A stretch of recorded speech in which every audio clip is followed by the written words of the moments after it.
Confidence can make or break an athlete's performance. In this episode, I sit down with the amazing Erin Ayala to explore what it takes to build unshakable confidence as an athlete.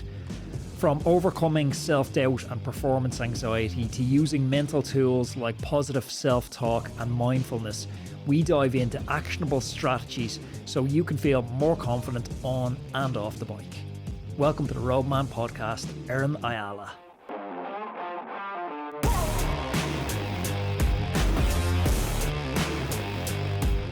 Erin, welcome to the Roadman Podcast. Thanks for having me. Excited to be here. I'm excited to really, hopefully, get some tangible benefits for myself and the audience out of the conversation, because I think as an athlete, I was guilty of this. Whenever I had a session scheduled with a sports psychologist, it was a bit like, oh, come on, give me a break. Like, there's nothing positive coming of this.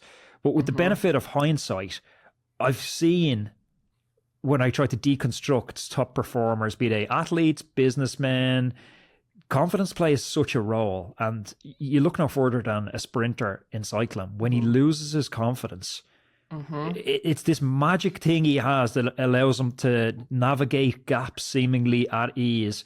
But when confidence disappears, his watts can be the exact same, but he just can't seem to find a result. Like the execution isn't there. Yeah. Like, how complicated is confidence? Can we define what it is? Oh, that's a good question. I'm sure there are plenty of kind of scientific definitions. So it's interesting when you look at, so I'm a former researcher. I guess I still do research, but former professor. So I'm very much an academic. And so when I talk about anything mental or sports psych related, it has to be grounded in the research. And so when we look at confidence, I argue that self-efficacy is actually more important for performance. And that's basically, it's more specific type of confidence in your ability to, for example, sprint 200 meters at the end of in a field sprint at the end of a criterium race. Or a stage race, right? So self-efficacy is going to be like sprinting, climbing, cornering, technical descents, other kind of tactics. It's going to be specific to the situation and the sport or the discipline. And that is really important. And that's basically your confidence in your ability to execute tasks as needed when it matters. So if you take a sprinter that's been on a hot streak, I struggle to tell when a sprinter has confidence. But I don't struggle to tell the opposite. When a sprinter's without confidence, or a rider in general is without confidence, I can tell that. And that's not unique to cycling. Across any sport, we've seen like football for years. Yes. Sometimes a striker just needs a ball to bounce off his shin and go in. And that starts a goal scoring streak for them. Yep. But can we deconstruct what confidence is into constituent parts and artificially build it? Or is it only based on prior performances? Good question. So there are a couple of things that contribute to it. One is previous experiences doing the thing. So if someone's on a hot streak, that's going to increase their confidence or their self-efficacy because they know that they've been doing it recently. And it's not just the power numbers are there. It's also the skill set, the intuition, knowing when to make the move, knowing what moves to follow. That's the swagger, isn't it? Yeah. And so it's like, you've got to know that you've been doing it. But then you can also get it from like vicarious experiences. So let's say you've got a teammate with a similar power profile, similar experience level, similar skill set, and then you see them doing it. That can also improve your confidence.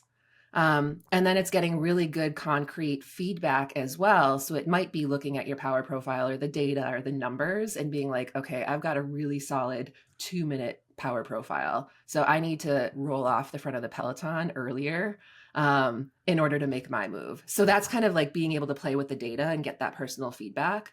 The other thing that's really important about confidence, and this is one of those things where I say it's kind of like trying to fall asleep. The harder you try to fall asleep, the harder it is to actually do. Counting sheep doesn't work to build confidence now. Right. No. And like, it's wild because a lot of endurance athletes, cyclists especially, tend to be really type A, particular. We like control. But bike racing, for example, is wildly chaotic and we don't have control. So we have to learn how to let go of that. And I sound cliche in saying this, trust the process. And then in doing so, confidence and peak performance is most likely to show up when we're not worried about how we're doing and what others think of us. When So you you look at a have to cross be like, section, when you look at a cross mhm. section of sports or business, is there common traits for confident people? Yes. Yep. I think people who are confident are going to be more grounded in understanding like their own value system and their knowing their why, knowing what's important to them. They're going to be less caught up in the comparison cycle, Yeah. comparing their performances to others, especially like, comparing their training to what others are doing. So they're going to be more centered. And then I think the other thing with confidence is confident people know that consistency is more important than intensity. And so, like, sticking with the process is more important than like one bad day or one good day. So they're just Yeah. going to be more even keeled and grounded and kind of trusting That's a great point. themselves and their training. And I think that feeds into so many things, doesn't it? Because we've all had those training partners or out on a group ride where they're not confident themselves. There's an insecurity that's Hmm. woven into the fabric of how they carry themselves and how they participate as part of that group. And that'll Right. manifest in stuff like half wheeling, which is Yes. just really annoying for everyone. But for me, it's Yes. a sign of somebody who's just so lacking confidence in themselves and Yeah. lacking confidence in the process. Yes. Yep. And wanting to like looking for those little tangibles of like, okay, I'm good enough. I'm doing okay. I'm hanging in the pack. I'm sticking with them. I'm making a move. I'm pushing for, the county, town, like road signs, the sprints, right? And like they're looking for these ways to kind of, steadily boost themselves instead of assuming they've already got it. And Um, so, yeah. can we infer the opposite from it? Someone that's confident doesn't need that peer validation. Somebody that isn't confident needs the peer validation. I think that's a safe generalization to make. I think people who are more confident are more, what's a good way to put it? There's more of that self-assurance and understanding, like their performance is not dependent on what other people think of them. So they are going to rely more on themselves for that internal validation and kind of that moral compass, or the people in their inner circle, like their coach who knows them really well. They'll listen to coach when they have a heart to heart, but not necessarily, a random guy who they haven't seen in the Peloton before giving them advice about such and such.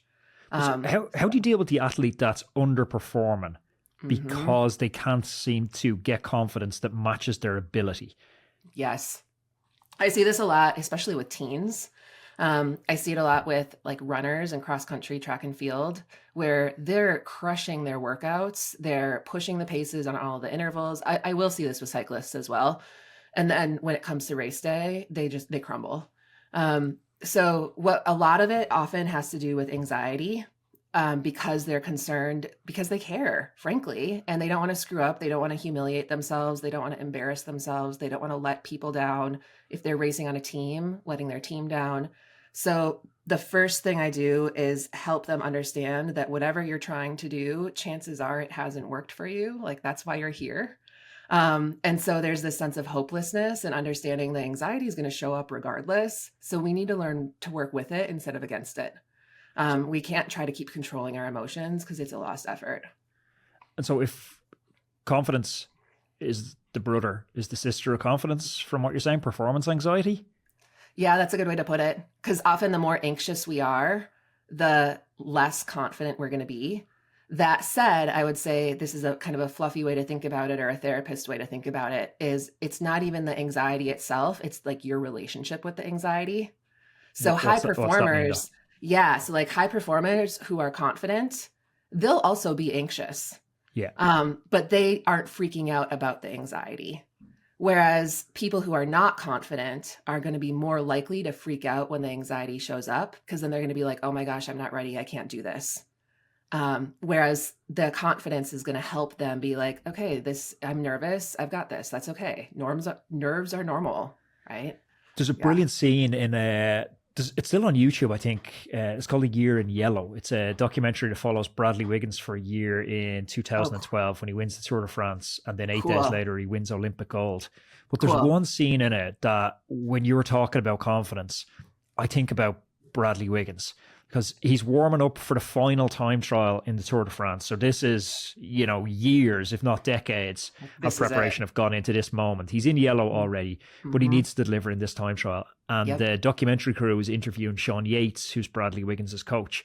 And they're like, what do you say to Brad at times like this? And he's like, I just leave him alone. He's like, Brad, his life is a train wreck. He's like, everything about Brad is a disaster. He's like, but this right here, this is where he doesn't need tuition. This is what he Yeah. does. He's like, at this moment, you just leave him alone. You let him do his thing. I was like, whoa, that's just confidence from a coach in his athlete, but also Brad internally, just that he'd executed on that so many times. Yep. And it's knowing, so it's like identifying the controllables and the uncontrollables, and knowing like, okay, I know this race, or I know this course, or I know the profile, the elevation profile, the turns well enough that also I would bet he's visualized it. He knows how he's going to manage his power and his effort. He's got a game plan. And the thing that's great about TTs is you've got more control. Yeah. So he can control that effort. So is preparation the antidote to performance anxiety, or is it a partial solution? It's a partial solution. Yeah. So the preparation, both physical and mental. So, and you think about it, physical preparation, if you're going in cold to a race, you haven't warmed up, you're feeling rushed, you're not going to do as well. So the physical preparation is important to get a proper warm up in. And then, like some hard efforts, maybe some sprints, depending on the type of race. The mental preparation is just as important. And that's like visualizing, like what I'll often do with athletes for races, I'll ask them about, okay, what is the most difficult point of the race going to be for you? Think about the selection point of the race. It could be a climb. It could be a really technical section. It could be, a certain team attacks and you have to decide whether or not you're going to go. What are your thoughts going to be in that moment? And then how are you going to effectively respond in that situation? This is interesting. I like where this is going. So maybe as a follow on to this, and both in the race and before a race. So before a race, I'm rolling up, I'm in the car park, I'm in my civvies, I get into my kit. We'll stick with the time trial analogy. I'm getting ready for it. Yep. I get onto the bike. I'm not super motivated because I'm just starting my warm up. Yep. I'm looking to physically warm up, but how do I elicit a state change in my mental psychology? Yes. Yeah. So it's asking yourself, okay, what do I want to get out of today? Athletes will often start with outcome goals. So it'll be, if it's a TT, especially like a time or a place. How do, if they want the podium, or do they want a certain split power, the average power? It could, whatever it is they're going for, it's often some sort of PR, personal best, or podium. And so I always say, okay, that's great. And how are you going to get there? Because if you're focusing in the first kilometer on what your time is going to be in like 39 kilometers from now, you're not doing yourself any favors. You've got to focus on what you're doing in the moment. And so in order to mentally shift during the warm up, that's what you're going to do, is kind of go into that space and kind of think about, okay, mentally, how am I going to be feeling for the first, we'll say 10 kilometers? I'm going to settle in. I'm going to manage my effort. I'm not going to let my nerves and excitement get the best of me. So it's a lot of visualization. Yeah. And then like mentally preparing for, I call it just contingency planning, of being like, okay, let's say such and such happens. How am I going to mentally respond and physically respond? So I'll give you an example. I had one of my recent athletes was going for a sub-3 marathon running. And she knew from past experiences, she has a tendency to go out too hot. Totally the case for a lot of marathon runners. They get excited, they feel good, they feel like a superhero, but they pay for it later. And so we created a goal. We split up the course for her. We're like, you can go for sub-3. That's cool. We know you have to average this per mile. It was like 7-ish minute mile. But what are you going to do in the first, like, where are the ways you could self-sabotage? And then we created goals to prevent them. Nice. So the first 5K, we're like, you're going to average like I think we were shooting for like a 7:05 or 7:10 mile instead of a 7-minute. She's like, we know a negative split is really hard, but that's going to be the process goal for the race, because that's going to get you to that sub-3.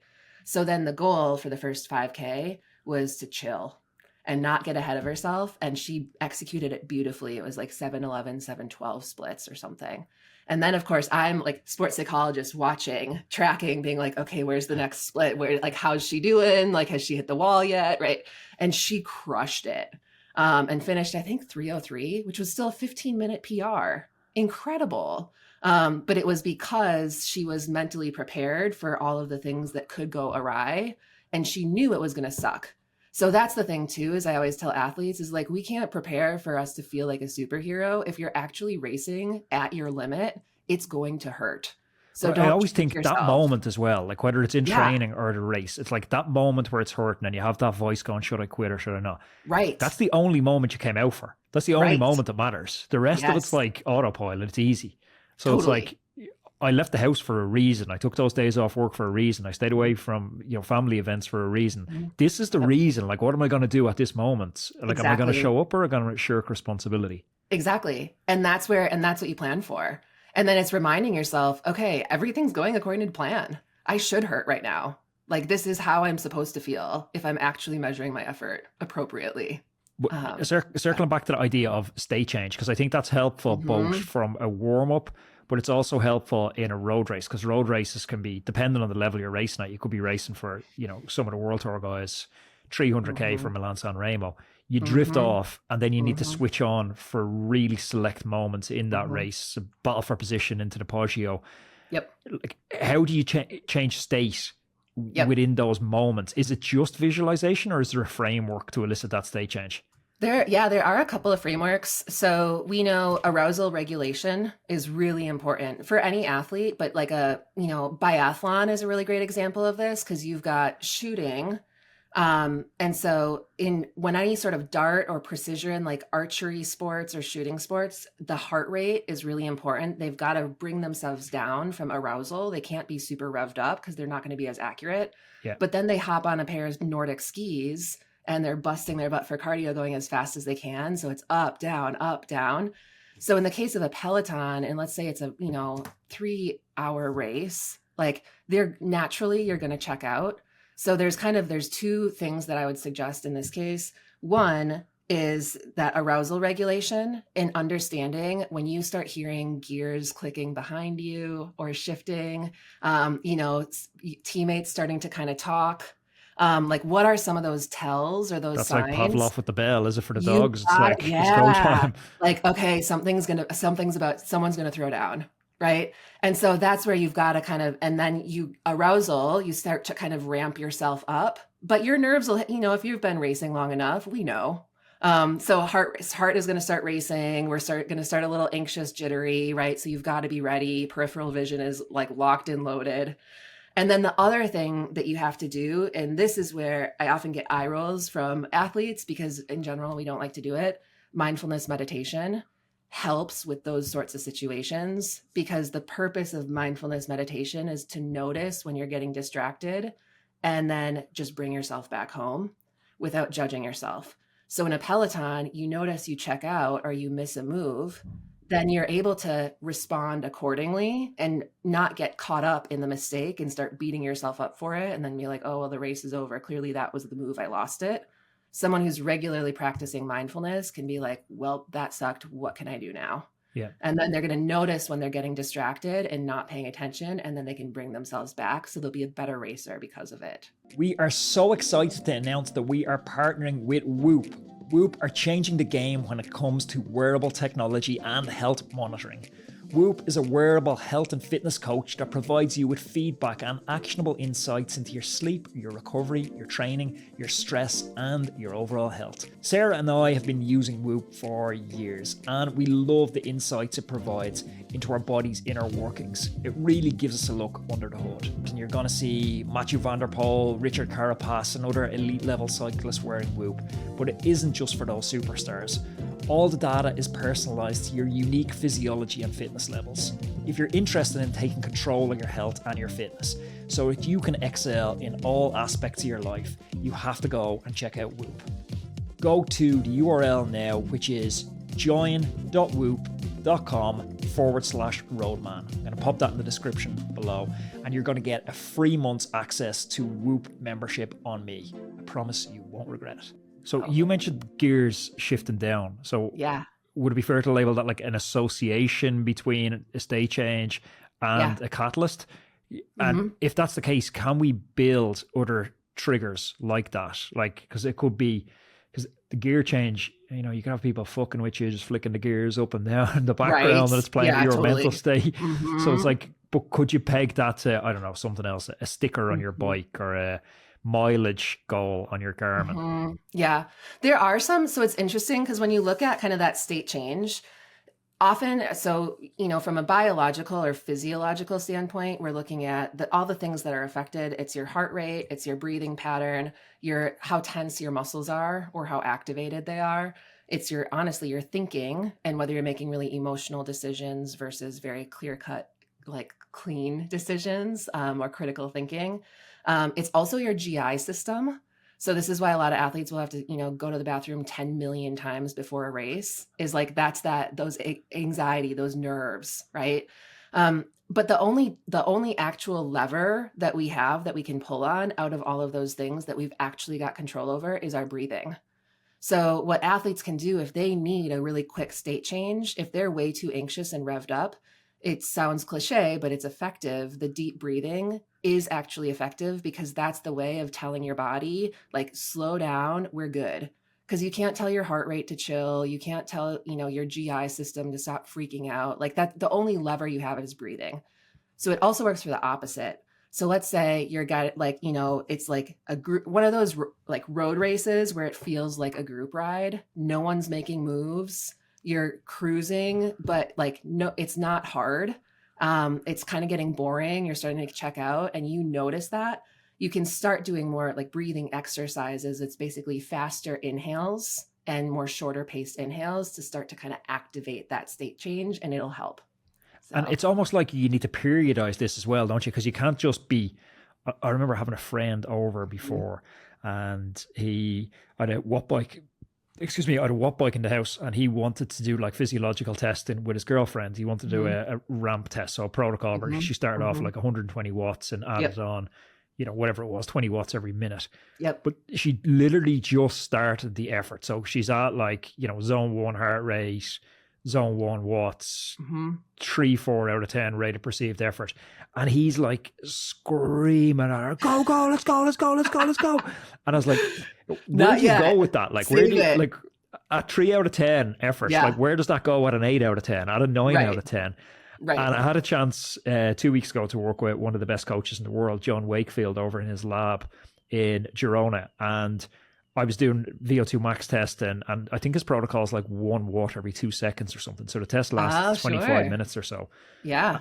But he almost didn't say anything. He was joking around the lab, he was moving stuff, chatting with Mhm. his coworkers until we hit about 380 watts.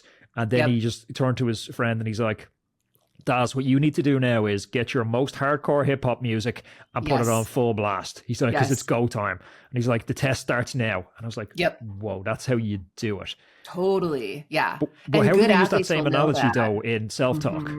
Yeah. It's basically finding, like, what are those phrases that are going to really light a fire in you. We know music is a performance enhancer. Can't use that in the Peloton. Can't, like, turn on the Can't sing playlist, to yourself, for doesn't work. right. I mean, you can try to sing to yourself. That also, actually, I wonder what that would do. You'd get some friends, I'm sure. So it's trying to basically ask yourself, what are those levers? For some athletes, it's anger. Which, it's interesting because the research shows technically anger isn't super constructive, like, over the long term for performance. So it's going to be more of the, like, okay, go time, or it's going to be like, go now, this is it.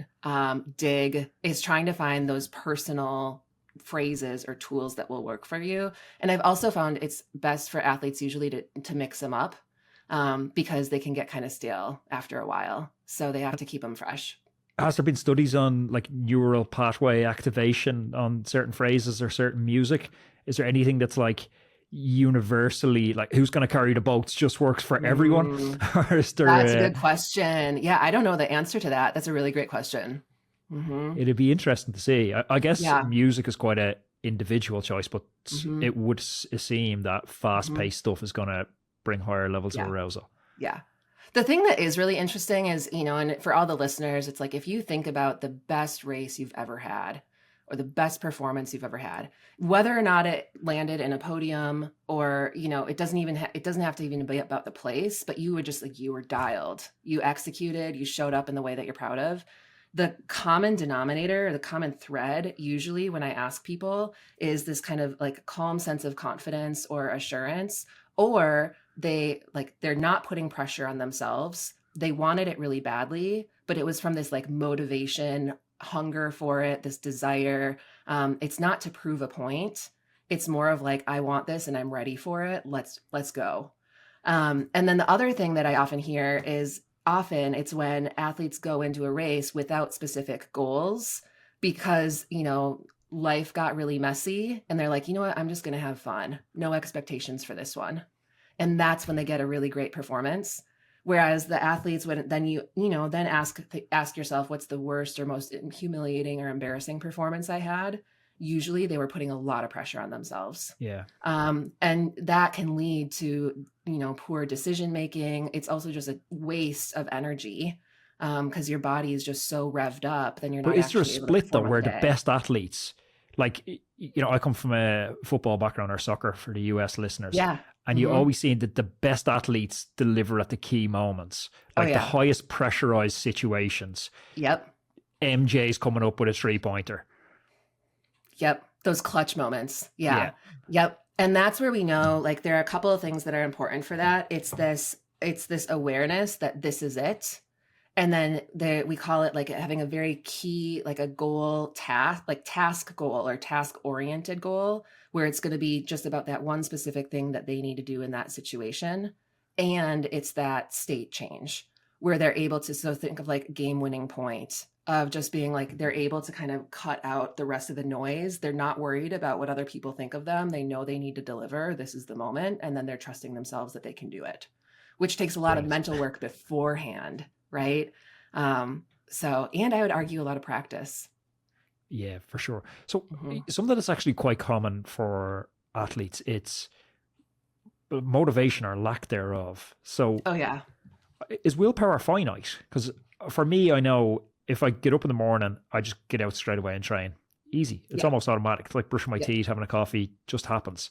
Yes. The longer I leave it into the day, I start going, maybe the 2-hour ride will become a 60 minutes Totally. on the kicker. Maybe I'll go for a run instead. Oh, maybe I'll shift my rest day to today. Yep. Start negotiating with yourself. Yeah. Yes. Yeah. There's so I think willpower is I think it can work in specific situations. I don't think it's sustainable. Because I mean, there's two ways you can think about this. We've got habits and then which are behaviors, and then we've got emotions, which is like motivation would be an example. I'm feeling really motivated today. We cannot base our training plans or performances off of our motivation because motivation is very fluid. It's always changing, just naturally. Habits and behaviors, they don't have to depend on our feelings or our emotions. And so get up first thing in the morning, put on your kit, have breakfast, fill up the water bottles, get out for a ride. If that's your routine, then you don't have to rely on the emotions or the motivation to show up. And this is what often happens for people at the start of the new year with New Year's resolutions, because they're really motivated, but then it's just not sustainable because they're waiting on this motivation. The motivation then wanes. So I often wonder, is the goal too big for people? That like, often, yeah. If you have James Clear has this idea in Atomic Habits of instead of a habit being something that's huge, chunk it down to the smallest possible positive step you can take, and then build it into a habit, and then expand the habit once the habit's established. Yes. Would you go along with that? Fully, yeah, wholeheartedly agree. And so what I'll often tell my athletes, I'm like, you don't want your goals to be super like fun or sexy or exciting. Like you want them to be kind of underwhelming where you're like, okay, I can do that when it comes to habits anyway. Yeah. Outcome goals, like the course of your season, if you're chasing upgrade points or a big stage race, those should be a little scary, right? Because then you're stepping outside of your comfort zone. But if you want a new habit or behavior change, like I was talking to one of my athletes this morning. She wants to stop doom scrolling at night before bed and read a book for fun. Like, great. So what counts as reading a book for fun? Is it going to be a self-help book? Is it going to be science fiction? Like, are we kind of falling into this productivity trap where now you just want to like get your streak? Like, why are you doing it? Let's start there. And then we also plan for, okay, when the motivation wanes and you're scrolling on TikTok and you're watching the clock tick and you're like, oh, I should, then what are you going to say to yourself? And then you have to kind of plan for that in advance, which I think that's where a lot of people fail, in the sense that they forget to do that. And then they'll like lose their streak or their motivation. Then it's kind of this F it mentality. Like, okay, well, I screwed up, so I might as well not do it anymore. Yeah, it's When like all or it's nothing. like, yeah. So when really it's about, and James Clear will say this, is it's about the second time, not the first time that you miss. It's like the second day that you miss, are you going to pick it back up again? Yeah. Because that's the game changer. And so it's that persistence, again, that consistency over intensity. So, then, if motivation is quite a finite resource that we can't rely on, how do you Mhm. think about mental toughness when you hear people saying, oh, the athlete's mentally tough? What does Yeah. that mean? Oh, I love this conversation. There's so many like debates about this. I think society, I think general, I think most people think of mental toughness as like put your head down, do the work regardless of how you're feeling. Kind of like like put the pain away. It's kind of like ignore the pain, block it out, those types of things. When I argue that it's actually quite the opposite, where it's like we welcome it and we bring it in and we bring it along for the ride. So mental toughness is like letting those emotions in. And I always kind of make fun of when guys will pass each other, they'll give each other the nod of like, hey, what's up? And so it's like you give your pain the nod. Hey, how's it going? Yep, you're right on time. Like this is expected. And then you continue to show up anyway. So you're not trying to block it out or ignore it or control it. You're recognizing like, yep, things are going according to plan. Ultra trail runner Courtney Dauwalter is a really great example of this. So she loves what she calls the pain cave. It's like those moments where you're like, this is it. This is what I've been training for. Am I going to ease up or am I going to keep pushing? And so she frames it as every time I get to that moment, one, I've worked hard to get there. You can't just turn on the pain cave in those moments and train for them unless you've put in a lot of work beforehand to fatigue yourself, Yeah. right? So then there's kind of this interesting sense of gratitude of being like, okay, I worked for this moment, even though it feels like it sucks right now. And then she has it like all this sense of curiosity of like, how deep can I go? So are there, and she has this analogy that she uses of an actual cave where she's inside of this cave and she's chiseling out the inside of the cave to make it as roomy and comfy as I think possible. Edward So Norton does this in Fight Club. yeah, so you could stay longer next time. It's like this, like, how long can I stay? That's the mental toughness, is being, it's like that curiosity and being like, okay, this sucks and that's okay, as opposed to trying to push it I away. also wonder, is there a benchmarking effect on it? Because if you take, Mhm. I race in Ireland most of the time, and Mhm. a lot of times March, April, May, pouring rain, two, Yes. 3, 4, or 5 degrees Celsius. It's a bad combination. Yep. But I've had days, like one that springs to mind, racing in Toronto, this race Lake of Bays, like the worst day you can ever imagine on a bike. The bottles are frozen into the cage, your gear cables are frozen, everyone's hypothermic.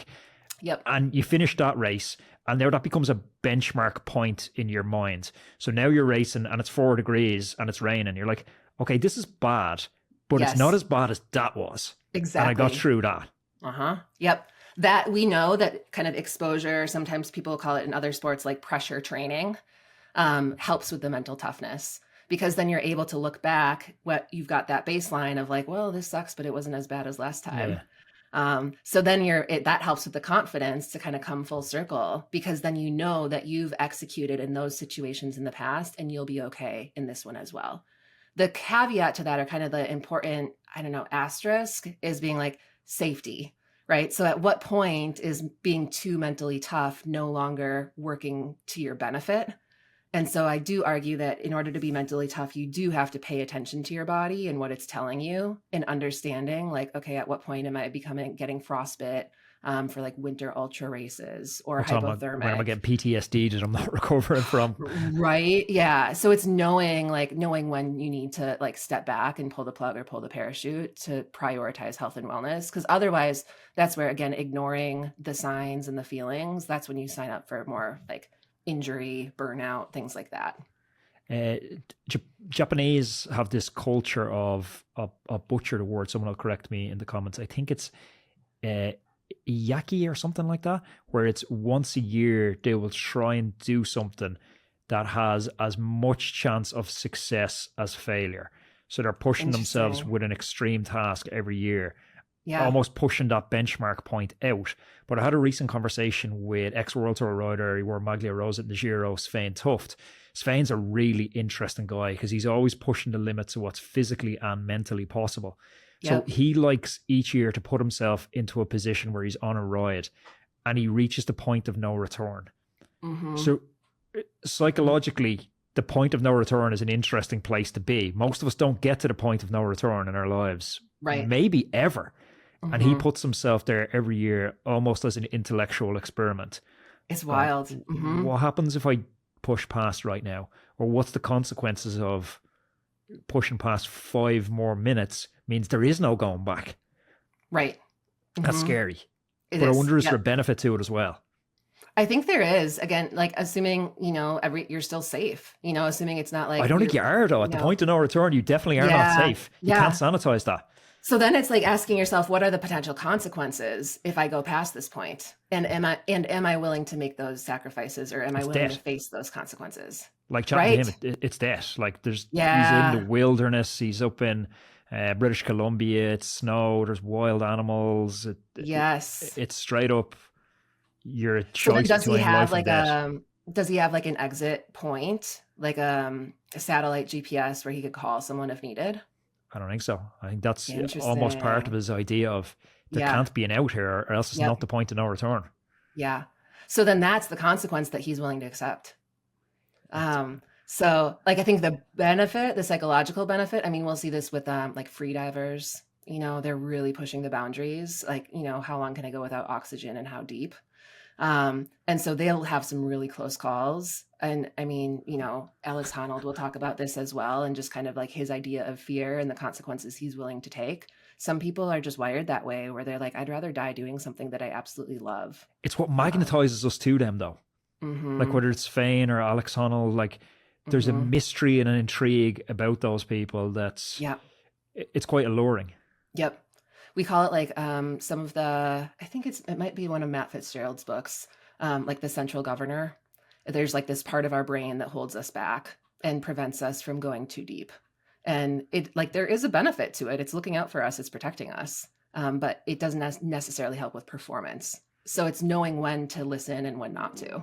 Roadman, whether you're a weekend warrior or a world tour rider, the right tools can make all the difference. Enter 4i's Precision 3 Plus Power Meter, the latest innovation from 4i, designed to help you reach peak performance. The Precision 3 Plus Power Meter is a compact yet powerful unit. It weighs just 9 grams and it's packed with features that set it apart, including integration with Apple's Find My network, giving you the peace of mind by letting you track your power meter wherever it is. Plus, you've got up to 800 hours of battery life. We all know that accuracy is key, and 4i's delivers a groundbreaking plus or minus 1% accuracy thanks to their unique 3D strain gauge technology. For those seeking even more data, the Precision 3 Plus Pro Power Meter offers dual-sided power meter metrics, giving you detailed insights into pedaling efficiency, torque effectiveness, and left-right balance. 4i's offers versatile product options to suit your needs.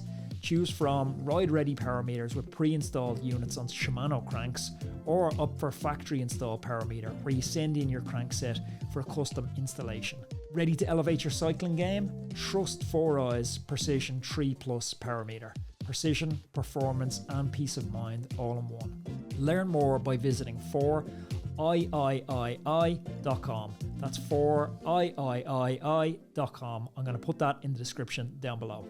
I've seen a meme from a marathon running coach, and I'll preface this with coach in air quotes. Like, everyone's a coach now. Like, you never know. With 2,000 Instagram followers is suddenly a coach. Yes. And their meme was about marathon running, and he said something along the lines of 99% mental, 1% physical. And I reposted and going, like, please train. It's not 99% mental. Yes, I agree. Yeah. But like, where is that? I don't think it's the other way either. I don't think it's 99% physical, 1% mental. What is that division, do you think? Yeah. In terms of percentages, I don't know what it is. There was the easiest way to explain this from like stats terms.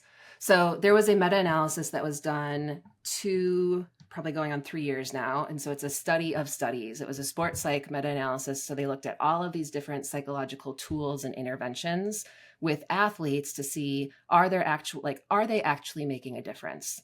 Do these things matter?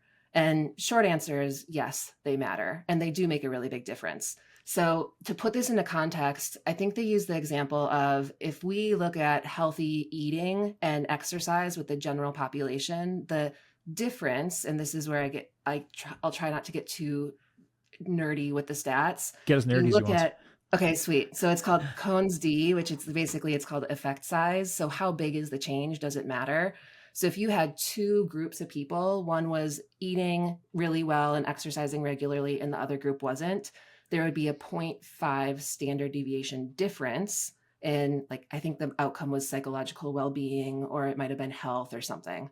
So 0.5 is considered like a medium effect size. That's pretty solid. Mindfulness meditation is like 1 point something, which is huge. So then if you were to put like two Pelotons together, compare them, one, or two teams, we'll say, one team is regularly meditating over the course of the season, and one team is not. The team that's meditating research suggests, could be over 1 standard deviation higher in performance than the team that was not meditating. And that's massive. It's massive, especially when you get to the pro elite level, when any type of difference could make the difference between success and failure. So why wouldn't you capitalize on that? So the average kind of overall, when they look at all the combined psych effects, I want to say it was closer to like 0.8 or something, which is still massive. Because when you're looking at psychological well-being, like, there are so many factors that go into that. Same thing for performance. Like, the physical is important. You need the power, you need the finesse, you need the strategy, the intuition, but the mindset is huge, because those are the moves where it matters. So that my also pushback on academic studies is, and this is somebody who spent 7 years in academia, is we can take the meta-analysis. We look, okay, across these 10 different studies, there was 500 participants. Mm-hmm. If I'm UAE, I don't care about that. I care about what's the effect on Tadej Pogacar. Right. What's the effect on Jay Vine? Because it doesn't matter if this worked on 94% of people, so it's statistically very significant. But if Tadej's in the 6%, it's not working on him. So how do we go about figuring out, as an athlete, all I care about, because I'm so self-interested, is me. How do I figure out now which of those tools work on me? And how do I assess, A, if it's working, and B, the magnitude of that? Yes. Honestly, trial and error, which, I mean, athletes love biohacking these days, and we're always looking to optimize. So add the mental game to your schedule. So we know goal setting is hugely effective, especially when they're more process or performance goals that are linked to you and what you've got control over, as opposed to kind of the outcome or how you compare to others. So that's one lever that people can pull, which are usually pretty effective. Motivation, which we talked about, like knowing how to increase and decrease motivation when needed. That's another really good tool in the tool belt. Mindfulness meditation is one. Self-efficacy is another really big one. Task cohesion. So this is especially for team tactics. Everyone knows what their role is, who they're working for, and when they're going to make certain moves, or kind of who they're targeting. So they're all on the same page. That's also huge for performance. So when it comes to individuals, athletes, I'd say, like, stick with meditation, for example, consistently for at least a month and see how you feel. And sometimes the wins aren't a matter of what place you are or how many points you might have or your power profile. The wins are more sneaky and subtle. Like, oh, I was supposed to do an erg test, or I was supposed to do like a ramp test, and my heart rate monitor wasn't charged. And then I was also rushed. So I kind of had a crappy lunch. And so I was not feeling it, but I pushed on and did it anyway. Yeah. As opposed to, like, that's a great point. Because so many athletes I see, that's like, I had a great guest. Actually, one of my we're on episode 1100 or something now. And one of my first guests, I think he was like first 50 guests, was Nick Koumalassis, and he was a tier 1 Navy SEAL operator. Yep. And one of the things he drilled into me was they spend most of their time doing what he called admin. That's getting ready for the fight. Yes. He's like, because the fight, when it comes, it's like, it's go time. Yeah. You can't be looking for stuff. Yeah. No, you just got to do. Yep. And so I took that I across to mean, cycling as well. And I was like, you see so many athletes who are just bad at admin and they're like, oh, I can't find my shoe. I'm canning right. today's session. It's gone. Exactly. Yeah. And there's, are you familiar with Oliver Burkeman? No. He's a thought leader, really great, from, I think, UK. He just came out with the book, Mindfulness for Mortals, which is really good. Not related to sport at all, but very much related, not written for athletes, but relevant to athletes. And he talks about the importance of just acting instead of planning, because we spend so much time trying to optimize and plan that we can get in our own way and not just start doing the thing. So he talks a lot about the importance of that. Like, we're never going to fully optimize our performance as athletes. You know, like, life is messy, but we've got to do the best we can on the day. So what does that look like? Right. And in this case, it's going to be like, okay, I guess I'm going to do the ramp test without my heart rate monitor because I don't have an extra battery. Like, it is what it is. And yeah, that's brilliant. And yeah, it's getting so relevant for the direction cycling has gone. One of the things I do each year with friends is bike packing. And all bike packing is, if you do it at, like this year we went and had a brilliant one, Slovenia, Bosnia, Montenegro, Croatia. So there's some pretty wild countries, Albania. But all you're doing is solving problems all day long. Yes. You're never getting to this utopian place, like the Stoics called it, that hedonic treadmill, the I'll be happy when fallacy. Yes. So you'd never get to that place because it's like, okay, we're lost. I'm out of water. I'm hungry. So-and-so crashed. I'm sunburned. I just got bitten by an insect. There's some sketchy looking dudes driving beside us in a van for the last 5K. There's always problems. Yes. So it's like, if you, Matt Damon has a great quote in the movie The Martian where he gets left on Mars and he's just on his whiteboard and he said, you solve one maths problem, then you solve another. And if you solve enough problems, you get to go home. Right. But it's like the, you know, when you're trying to put a screen protector on a screen and there's a bubble and like you get rid of it and another one comes up. Like, that's how performance is for athletes. Like, you might optimize one area of your life and figure it out, but something else is going to happen. So it's never going to be fully dialed. But that's what makes, I'd argue that that's what makes a good athlete is they. And then to circle that very back to the start as we wrap up the podcast, we started off talking about confidence. Is there confidence then in your personal life, if you're executing as an athlete, to be okay with some messy edges and say, you know what, I'm devoting quite a lot of time to riding my bike. It's okay if my kitchen isn't always the cleanest place in the world. Yep. And just being clear with those, you know, those expectations. Because another thing, I think a simple concept that I say to my athletes is the bigger that the gap is between reality and expectations, the more distress we're going to have. So if your reality is pretty close to your expectations for training, for racing, for keeping your house clean-ish while you're in season, then we're going to be okay. So that's why people are always talking about the importance of setting realistic goals, because if athletes keep moving the goalpost or the finish line, they're never going to be satisfied. And that's super common with endurance athletes. It's like the, you know, I'll be happy when, it's the hedonic treadmill. It's looking for the next race or the next chance. It's like, slow down. Like, look at where you started. Let's take some measurements to see how you're doing compared to where you were a year ago or 3 years ago. And sometimes we just forget to see that progress. And in doing so, we're hurting our confidence because we've got to look at what we're doing well, because that's what got us to where we are, right? And we're often too hard on ourselves and we look over it. Erin, this is such a valuable conversation. Thank you so much for your time. Yeah, thank you. This is great. If you enjoyed this conversation, please click up here. There's another video I know that you're absolutely going to love. Click over here and subscribe to the channel so you don't miss any of our amazing upcoming guests.